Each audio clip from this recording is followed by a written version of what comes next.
Hello, পড়ানো complete হয়ে যাবার পরে দেখো খুব জোরে বৃষ্টি আসছিল বলে আমি কিন্তু আর আসতে পারলাম না। বাচ্চাটা কত সুন্দর খেলছে দেখেছো আমার সঙ্গে। তারপরে বৃষ্টি থামতে আমি কিন্তু বাড়ি আসার জন্য বেরিয়ে পড়েছিলাম। তারপর বাবার কিছু ওষুধ আনার ছিল বলে ওষুধ নিয়ে একটা আইসক্রিম খেতে খেতে কিন্তু আমি কিন্তু বাড়ি চলে এসেছি। বাড়িতে এসে কিন্তু ড্রেস চেঞ্জ করে নিয়েছি। তারপর এখানে দাদুর পেপার, বাবার ওষুধটাকে দেখো এখানে রেখে দেবো বাবা দাদুকে দেওয়ার জন্য। তারপরে কিন্তু আমি কিছু বেলপাতা তুলে নিয়ে এসেছিলাম। দেখো বেলপাতাগুলো থালার মধ্যে নিয়ে নিয়েছি।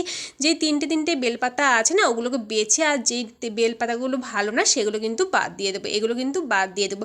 এইভাবে কিন্তু সব বেলপাতাগুলো কিন্তু আমি বেছে নিয়েছি। তারপরে কিন্তু দেখলাম বোন কিন্তু সকালে উঠেই কিন্তু পুজো দিয়ে চলে গেছে। তারপরে জানো তো আমার গুল্লু বাড়িতে এসেছিলো, আমার জন্য একটা জিনিস রেখে গেছে। এই দেখো সেই জিনিসটা, এটা দিয়ে কিন্তু বেলুন ফোলানো হয়। ও এখন বাড়িতে নেই, আমি ছিলাম না, ও কিন্তু আমার বাড়িতে রেখে দিয়ে গেছে। ও এলে নাকি আমাকে এগুলো দেখাবে ফুলিয়ে।